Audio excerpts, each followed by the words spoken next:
¡Comenzamos! Bienvenidos a un episodio más de Economía HD Podcast.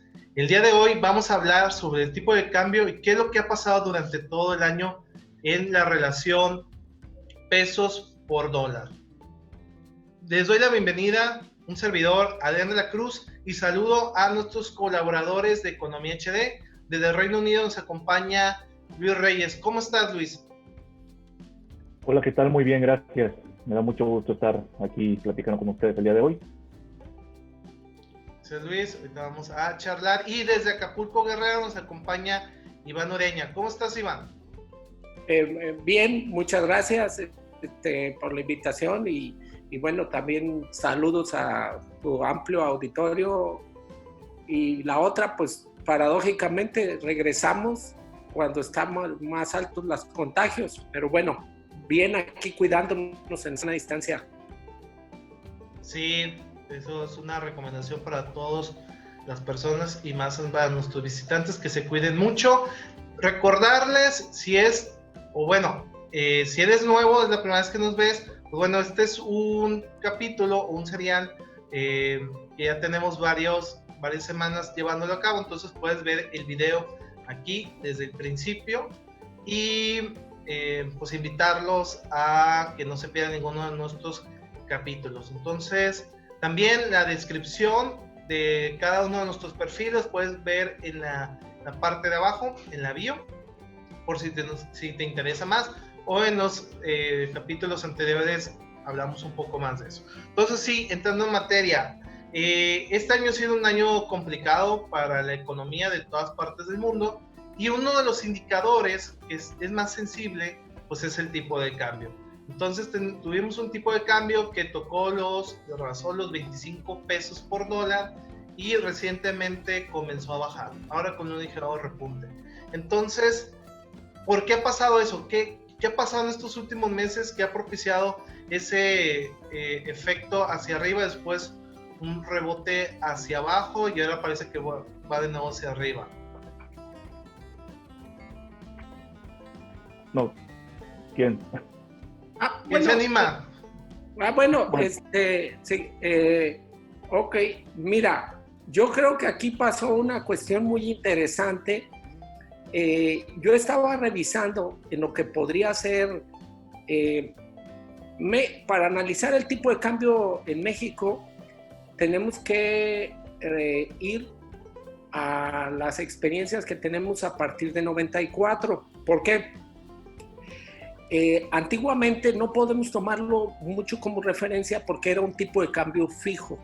El tipo de cambio fijo se determina un precio y entonces ahí, digamos, es como cuando se determina un precio de cualquier otro producto, de la leche, del agua, de la carne, y no se permite que mueva. En los 90s, con las reformas que hubo, cambiamos la forma de determinar si se vale el precio del dólar, y en ese caso es el tipo de cambio flexible que se va moviendo día a día según la oferta y la demanda. Entonces, Iván, antiguamente lo que se hacía para fijar el tipo de cambio pues era que el Banco Central utilizaba reservas internacionales para mantener un cierto nivel, ¿verdad? Exacto. Entonces, el tipo de cambio traía una forma de determinarse y cambian con esas reformas. Entonces ya no es necesariamente que Banco de México le mete reservas para defender un tipo de cambio, sino que se va ajustando en teoría día con día. Entonces tendríamos que ir a ver las experiencias que nos tocaron del tipo de cambio cuando se desplazó. Entonces nosotros tenemos que el 22 de diciembre del 94 ya estaba en 3.5 prácticamente el tipo de cambio, aquel famoso error de diciembre, y ellos calculaban que con un 10% era suficiente, y de ahí el tipo de cambio se dispara al otro día a arribita de 4 pesos, y vivimos 3-4 meses de mucha inestabilidad, que por marzo del 95 llegó a los 7 y tantos. Entonces, ahí tenemos una experiencia. Por otro lado, en el 2008, el tipo de cambio llegó prácticamente a 10 pesos. Y así estuvimos desde 2008 hasta prácticamente tuvimos un periodo muy prolongado con un tipo de cambio muy estable, que también lo que pasó en el 2008 es que el dólar se empezó a deteriorar y luego se juntó con el primer coronavirus, sobrereaccionó el tipo de cambio y tuvimos un periodo muy prolongado. Ahora tuvimos que todavía en marzo de este año el tipo de cambio andaba por ahí, todavía el 14 de febrero, todavía el 14 de febrero el tipo de cambio andaba por 18.58. Entonces volvió a reaccionar. Yo observando así rápidamente esas series, veo que en México, aunque tenemos el tipo de cambio flexible y que en teoría ese te debería de evitar estas sobrereacciones, el mercado mexicano en ciertos momentos sobrereacciona y entramos en un pánico, porque si traemos un tipo de cambio flexible que te va día a día sumando las vicisitudes o las diferencias o los cambios estructurales, en este caso con Estados Unidos, que sería nuestro principal referente, no se justifica que de repente, por decir, hablando de esta última circunstancia, de un 18.58 se te haya ido a 25 y tantos, prácticamente un 40-43% de devaluación. Sería entendible cuando tienes un tipo de cambio fijo, pero en uno flexible y vemos los antecedentes previos, parece que el peso en estos momentos de estrés financiero sobrereacciona y las tres experiencias nos demuestran que vuelve a bajar. Y entonces por eso creo yo que de ese 18.50 brincó a 25.50, porque así ha sido el comportamiento cuando se sobrereacciona el tipo de cambio, y más porque nada justificaría ni cambios de productividad tan profundos, ni cambios en las finanzas públicas mexicanas, aunque hay un ligero déficit de 1.3 o 2 si tomamos que el gobierno federal tocó los fondos de estabilización, no te justifican no te justifican los indicadores macro que de estar de 18.50 hayas brincado a 25.50, no se justificaba en los indicadores macro. Es mi entrada, se escuchan comentarios. Sí, coincido con Iván en el punto. Hay una expresión en los mercados financieros que dicen que el tipo de cambio sube por el elevador y baja por las escaleras, ¿no? Es decir, primero hay una sobrereacción y después se tiende a ajustar a la baja, pero de manera muy lenta. Y eso es lo que hemos estado viendo. Y hay factores, nada más para contextualizarlo a nivel internacional, que explican esto. Obviamente la pandemia, en el cual los inversionistas han estado muy al pendiente de lo que sucede en las diferentes economías, tanto en la economía de Estados Unidos, que es la más grande del mundo, uno de los principales fondos de inversión, y en los mercados emergentes. Entonces, lo que ha sucedido también es que los inversionistas tienen perspectivas ya sea optimistas o pesimistas, dependiendo cómo se vean las circunstancias. Y en los primeros meses lo que vimos fue esta sobrereacción de la que hablaba Iván, y de la que se habla en los mercados financieros, en los cuales hubo pesimismo, bastante pesimismo en los mercados financieros por dos motivos, y poco a poco hemos visto cómo esas perspectivas a futuro se han ido ajustando. Es lo que las famosas perspectivas que se ajustan, es decir, empiezan a haber perspectivas más positivas, más optimistas sobre el futuro. Es decir, la economía se empieza a echar a andar otra vez, y como ya lo estamos viendo, en Estados Unidos comienza la reapertura, en México también, a pesar de que no debería, ¿no? Pero eso es otro tema, y por ende las perspectivas son positivas. Nada más para que tengamos una idea, en los mercados emergentes, en lo que va de los primeros días de junio, en las últimas semanas, las últimas 10 semanas, ha habido un ajuste a la alza positiva en cuanto a inversiones. Ha habido algo así como una comercialización de acciones y bonos de los diferentes países emergentes equivalentes a $1 trillón. Eso es bastante. Y hay un indicador, por ejemplo, que se utiliza en uno de los fondos, en el cual ese indicador ha aumentado un poco más de 38%, ¿no? De manera muy general. Entonces, México forma parte de estos países emergentes en los cuales los inversionistas buscan refugiarse e invertir cuando ven que las perspectivas, aunque sí, positivamente hablando en Estados Unidos, la economía se va a echar a andar otra vez, también hay que estar muy al pendiente, y ahorita lo podemos discutir si quieren, sobre lo que hace el Banco Central de Estados Unidos, que en este caso es la FED, la Reserva Federal, y lo que va a hacer con las tasas de interés, porque las tasas de interés influyen mucho también, además de las perspectivas muy subjetivas de los inversionistas, las tasas de interés también influyen en qué tanto apetito, qué tanto interés despierten los inversionistas. Si la tasa de interés es muy baja, como pinta que en Estados Unidos va a volver a ser probablemente cercana a una tasa negativa, como lo fue en la recesión del 2008, los inversionistas se estarían alejando de refugiarse en la seguridad que les da el dólar y se están yendo a los mercados emergentes. Es decir, es un indicador, y lo comentaremos en un momento más, muy subjetivo. Los fundamentales de la economía mexicana, como en todos los demás países, en este momento no son buenos, o no ven todo bueno. Sabemos que el PIB se va a contraer en algo así como 8%, más o menos, dependiendo si hay segunda oleada del COVID o no la hay. Hay países a los que les va a ir peor, pero en general las monedas en mercados emergentes, que es lo que explica también esa llegada de dólares, que fortalece las monedas de los mercados emergentes, incluyendo el peso mexicano, han tenido un desempeño las monedas en general entre un 5, 7 punto y algo por ciento de mejoría, que se explica precisamente por la llegada de esos inversionistas extranjeros, los famosos capitales golondrinos de los que hablaba por ahí un presidente de los años 70, ¿no? Esa sería mi primera intervención. Bueno, bien, Luis. Pues Iván hizo un recorrido histórico y el peso mexicano tiene una tradición histórica de reaccionar de sobremanera. Y el último episodio que yo recuerdo que es relativamente reciente, que volvió el peso a estar a 25 por cada dólar, pues fue cuando ganó Donald Trump. ¿Recuerdan?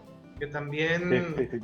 Hubo una escalada ahí de depreciación de la moneda mexicana, y era mucho este nerviosismo de los inversionistas internacionales, en el cual la verdad es que si Trump hubiera cumplido la mitad de las cosas que dijo en campaña hacia nuestro país para la economía mexicana, como salirse del Telecán, como aranceles, construir muros, deportaciones masivas, bueno, iba a ser un impacto, un caos para la economía mexicana, y incluso unas fuera pérdidas de capitales, básicamente, ¿no?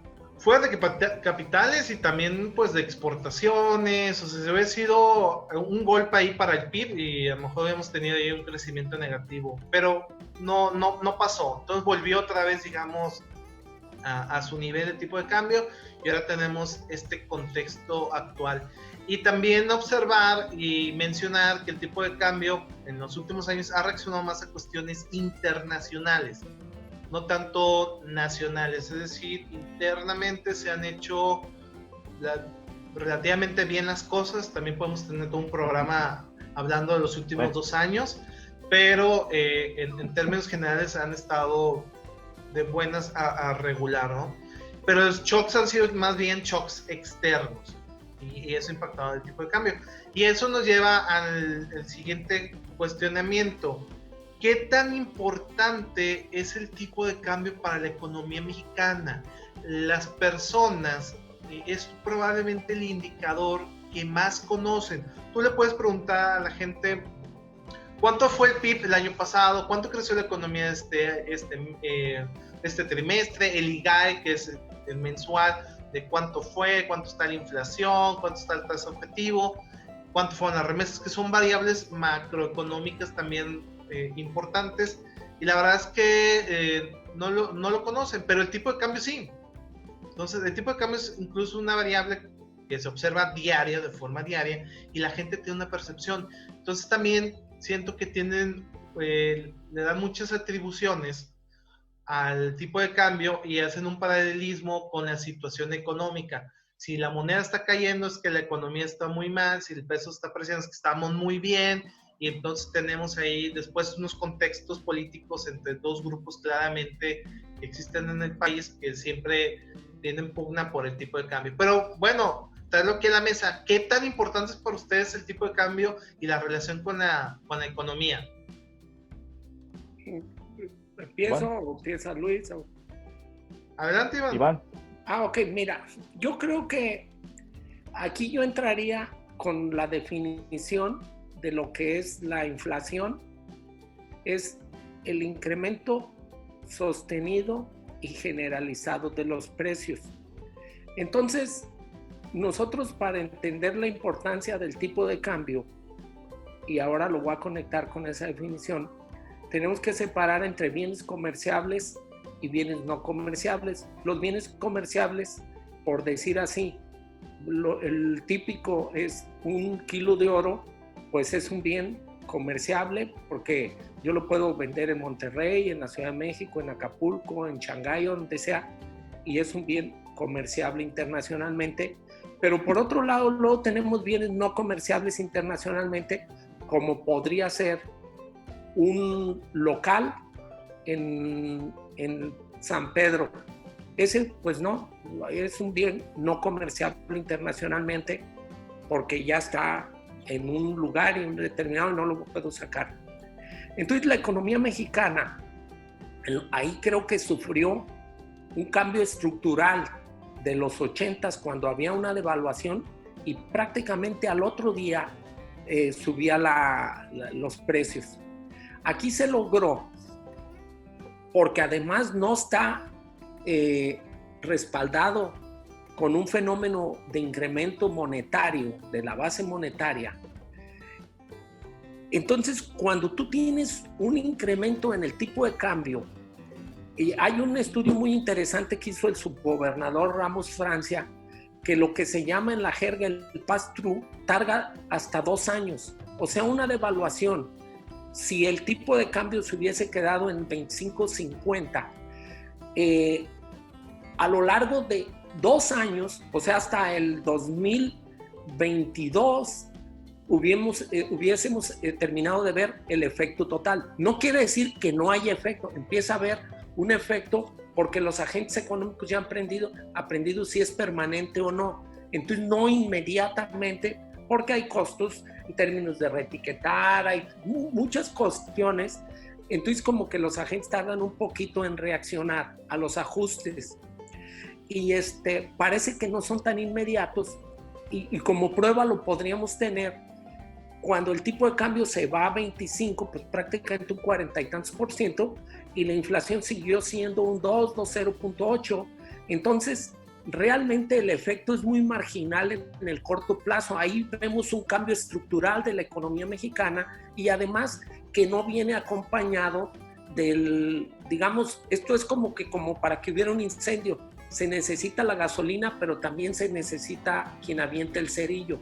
Entonces, al no haber un incremento descomunal o deslocado de la oferta monetaria, pues no se da ese fenómeno y creo que los agentes más o menos se empiezan a comportar. Si bien es cierto, cuando vamos a las tiendas de autoservicio, sí vemos que algunos ya empezaron a ajustar el precio, pero a mí me da la impresión que no lo llevaron hasta el 25. A mí me da la impresión intuitivamente que sí hubo un incremento, pero no a esos niveles. Entonces, sí nos impacta, sin duda tiene incidencia en el tipo, digamos, en la inflación, sí, pero es muy marginal y creo que los agentes a lo largo de, si podemos hablar de los 20, 25 años previos, han aprendido eso y entonces se ajustan. Ese sería mi comentario y bueno, la evidencia empírica así nos lo marca. La inflación sigue estando en 2.08, 2.9, muy controlable. Adelante. Gracias. Sí, para agregar, me gustaría empezar por agregando algo de lo que acabas de mencionar, que es cómo ajustan los agentes económicos sus perspectivas dependiendo, y esto lo quiero traducir ya concretamente a sus actividades económicas específicas, comercio, por ejemplo. Vamos, las empresas no viven al día en sus actividades, es decir, establecen contratos por adelantado, establecen en muchas ocasiones, no siempre, pero sí se establecen a veces contratos con un tipo de cambio, pues digamos, fijo, ¿no? A una cierta paridad dólar-peso, porque son contratos de largo plazo. No siempre, en otras ocasiones, y lo hemos visto con las grandes empresas mexicanas, en los cuales hay estos desfases enormes en el tipo de cambio, y que tienen contratos de corto, que le llaman de corto plazo, en los cuales tienen que solventar sus compromisos en dólares, y esos aumentos obviamente se traducen en miles o millones de pesos, pero no siempre es así. Entonces, parte de los ajustes que comentas, Iván, creo que hay que agregar también el hecho de que, o parte del aprendizaje es que muchas de las relaciones contractuales ya se han establecido por adelantado en ciertos términos, y eso también le da cierta estabilidad a los agentes económicos, bueno, en México por supuesto, pero también en otros países, en ambos lados de la frontera o en el país con el que estés comercializando. Esto le da cierta certidumbre económica. También, ahora, hablando del comercio, quería agregar el tipo de cambio, ¿qué impacto tiene? Preguntabas, Adrián. Hablando del comercio, por ejemplo, el tipo de cambio se sabe o se comenta siempre que una cierta depreciación en el tipo de cambio beneficia las exportaciones mexicanas porque las hace más baratas. Entonces, en ese sentido, puede tener un impacto positivo que incluso pudiera contrarrestar algunos efectos ligeros o marginales que se puedan notar en la inflación, incluso, ¿no?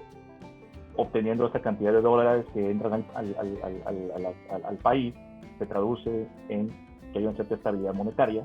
Así que económicamente puede ser bueno siempre y cuando, y eso también hay muchos estudios también que lo señalan, dependiendo qué tanto, ¿no? Es como una especie de elasticidad o de cambio. ¿Hasta qué punto se puede depreciar el tipo de cambio sin que se alteren demasiado ciertas variables macroeconómicas y que al mismo tiempo pueda beneficiar, por ejemplo, las exportaciones, ¿no? O los servicios que se proveen desde México que cobran en dólares? Pienso en el Caribe o en ciertos lugares turísticos que te cobran ciertos servicios en dólares. También otra importancia que tiene el tipo de cambio, creo yo, es que, y esto ya tiene que ver con un aspecto más objetivo, cuando se empiezan a generar estas expectativas o estos ajustes por parte de los inversionistas de que hay una alza o una estabilidad o una certidumbre de inversión en un cierto tipo de moneda, los inversionistas van a seguir invirtiendo en esa moneda en la medida que puedan obtener, por supuesto, un rendimiento atractivo.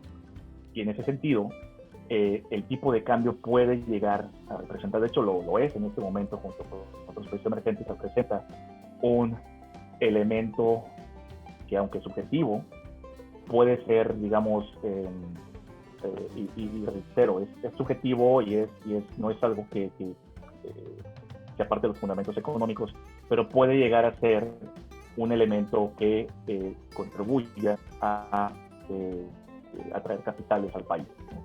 Es decir, genera la idea de que es una de las monedas, uno de los países atractivos para invertir, y por ende llegan estos capitales y por ende el tipo de cambio mantiene una cierta estabilidad, ¿no? Pero eso es un poco más delicado, porque en el momento que se vayan esos capitales, ¿no? Entonces el tipo de cambio se puede caer. Entonces creo que hay que verlo por los dos lados, lo que tiene que ver con las inversiones especulativas y el impacto que eso tiene en la economía, y por otro lado las actividades de la economía real, digamos, exportaciones, por ejemplo, eso no es especulación, eso es una actividad comercial en el cual está insertado nuestro país, sobre todo con Estados Unidos, y en el cual se obtienen dólares y se pueden vender mercancías a un precio menor. Eso es lo que yo diría a rasgos, digamos. Y también las remesas, por ejemplo, ¿no? Que envían nuestros paisanos. Yo, por ejemplo, si yo envío libras esterlinas desde aquí, pues obviamente eso también se traduce en un cierto beneficio para los capitales que llegan a las personas que viven en México, ¿no? Eso sería, creo yo, la manera en cómo pudiéramos, complementando lo que yo digo, Iván. Sí, gracias Luis, hay a veces pensamiento generalizado que cuando sube el tipo de cambio es lo peor que le puede pasar al país. Y si ya nos ponemos a analizar sector por sector, tú lo mencionaste, las remesas para muchos connacionales tendrían un poco más, o sea, llegaría un poco más, incluso el turismo también, si se quiere reactivar el turismo extranjero, pues habría un poquito más de pesos que les llegara. Obviamente los exportadores pues reciben más pesos por el mismo producto, entonces pero los importadores no, es la otra cara de la moneda, entonces siempre es un trade-off ahí entre exportadores e importadores. Y bueno, también me gustaría mencionar que a veces el tipo de cambio, sobre todo en México, obedece más a factores externos. Es similar, pero todavía el caso extremo, como con el precio del petróleo, que se determina internacionalmente y México tiene una influencia mínima en ese cómo cotiza. Para el tipo de cambio, obviamente tiene mayor injerencia México, pero también muchos es en el sector externo. Entonces no necesariamente va a reflejar lo que esté pasando en la economía actual. No es un IGAE diario. Bueno, perdón que interrumpa, pero creo que sí tenemos que diferenciar entre lo que son las depreciaciones, que sí obedecen más a factores externos, y lo que son las devaluaciones, que es cuando los gobiernos tienen que depreciar demasiado su moneda, subvaluarla demasiado, tumbar el valor de la moneda, debido muchas veces, casi siempre, a acciones irresponsables que se han llevado a cabo en la economía de esos países, ¿no? Y ahí sí obedece a factores internos, o más a factores internos. Sí, entonces, pero el caso mexicano ha sido más por cuestiones externas como se determina. Y bueno, pues ahora vamos al siguiente cuestionamiento. El siguiente debate es cuál más bien es su expectativa del tipo de cambio para los siguientes meses, es decir, en el corto plazo, pero también en el largo plazo. ¿Hasta dónde podemos ver, Iván, hasta dónde puede llegar el tipo de cambio? Okay, mira, ahí lo engancharía con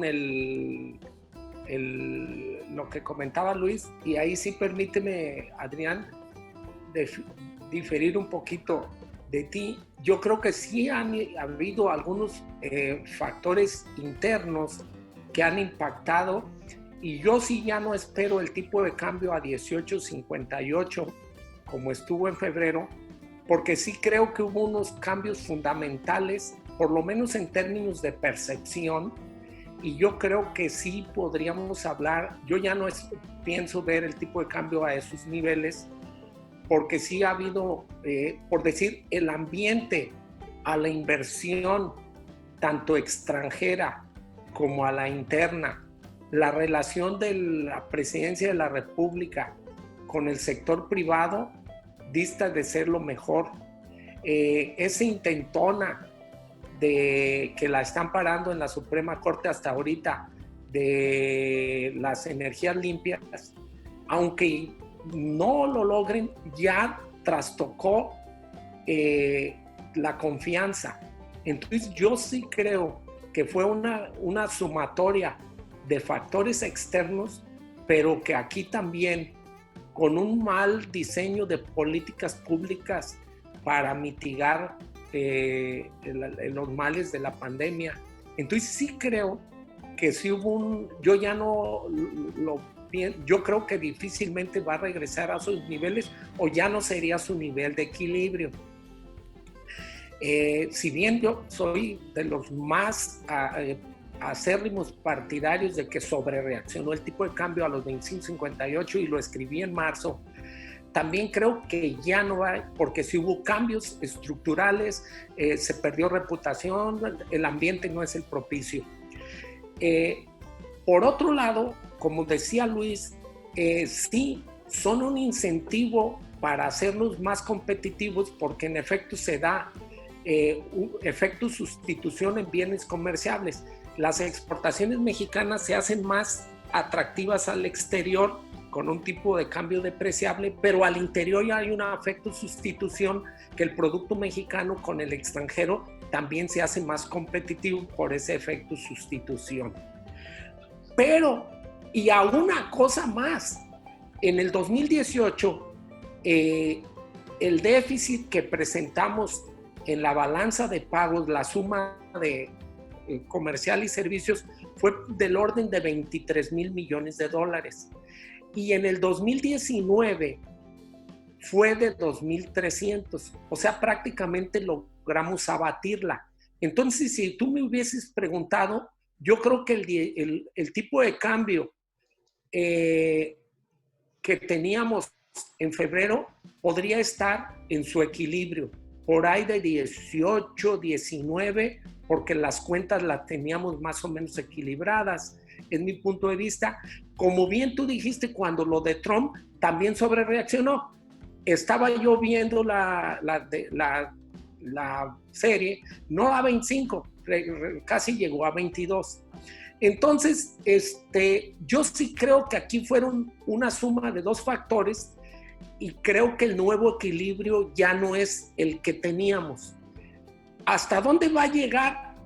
Yo veo que, pues, como estamos en medio de la pandemia y cada día nos sorprendemos más cómo reaccionan en algunas cosas el gobierno federal, no sabemos hasta dónde se va a agudizar su mala relación con la empresa, sería muy difícil darte un tope, pero yo te podría decir que sí va a haber mucha inestabilidad y posiblemente en esta sobrereacción, y si se habla de un rebrote, pues quizás otra vez lo volvamos a ver llegando a los 25 o más.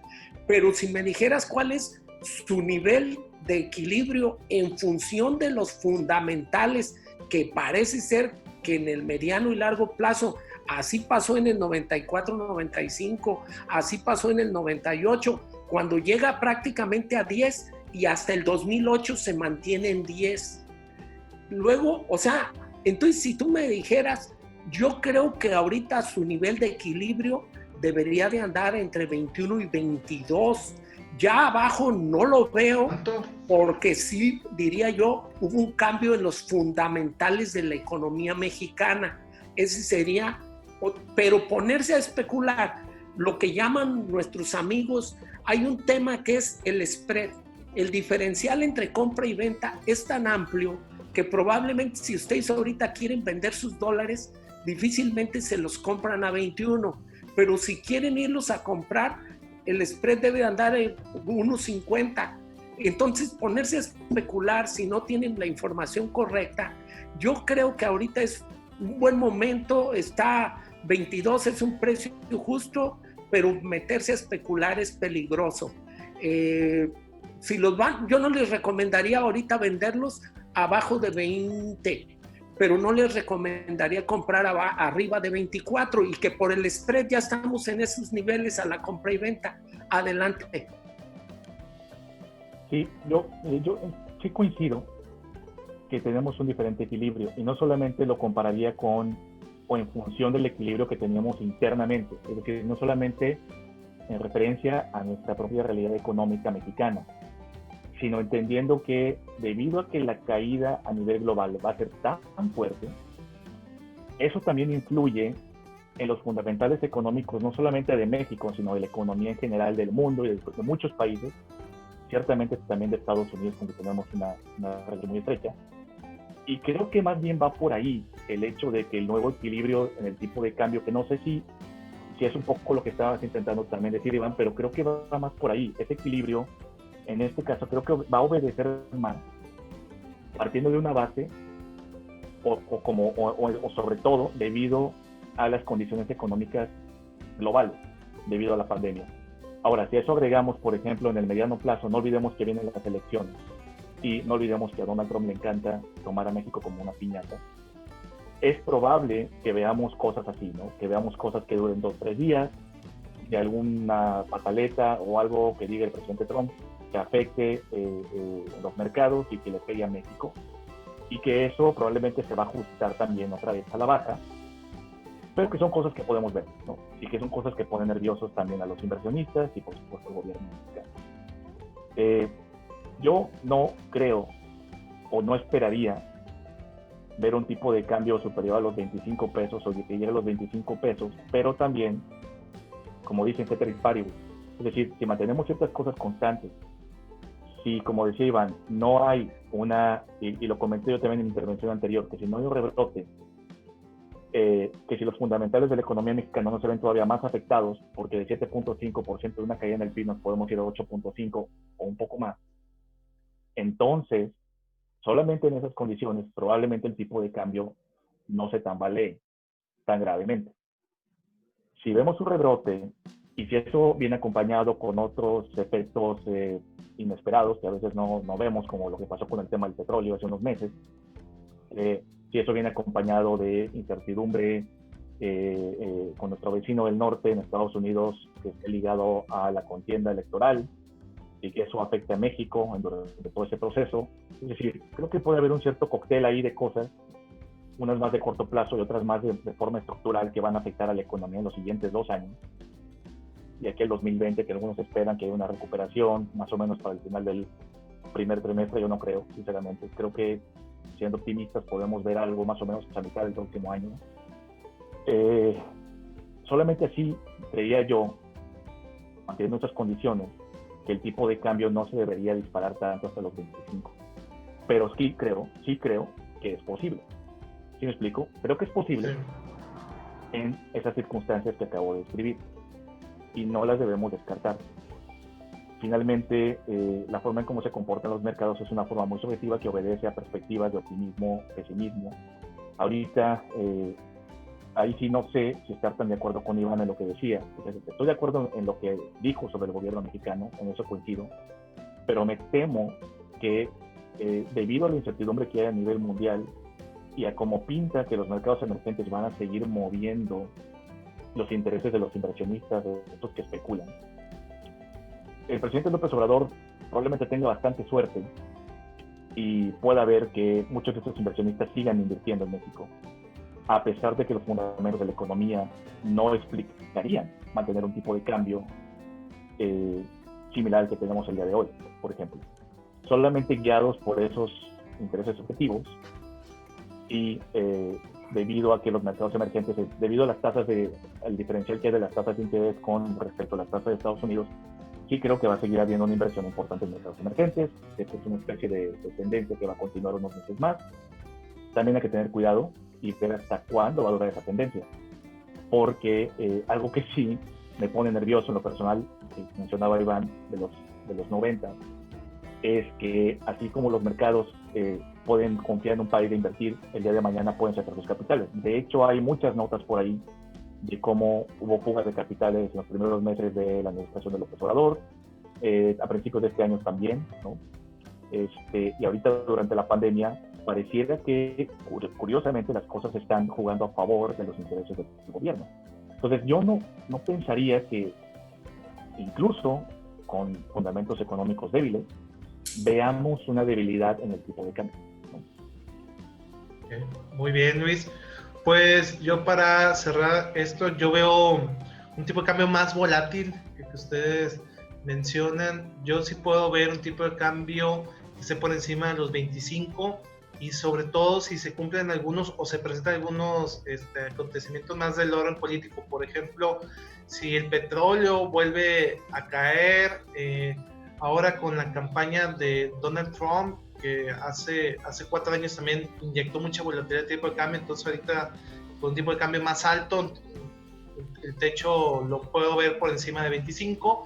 Y un tercero sería ya que se conozcan las cifras de cuánto cayeron las economías en el mundo. Es decir, si observamos que la economía mexicana, por decir algo, si las principales economías del mundo caen un 5 o 6% y la mexicana cae un 10%, bueno, pues ahí también va a ser un momento de mucho nerviosismo para los inversionistas, y se va a reflejar en el tipo de cambio. Bueno, pues aquí vamos a finalizar la transmisión. Quiero agradecer a Luis Reyes desde Reino Unido y a Iván Ureña desde Acapulco. No se pierdan las siguientes emisiones, y de nuevo, si quieres ver desde el principio, aquí está el video. Entonces, agradecer y nos vemos hasta la próxima.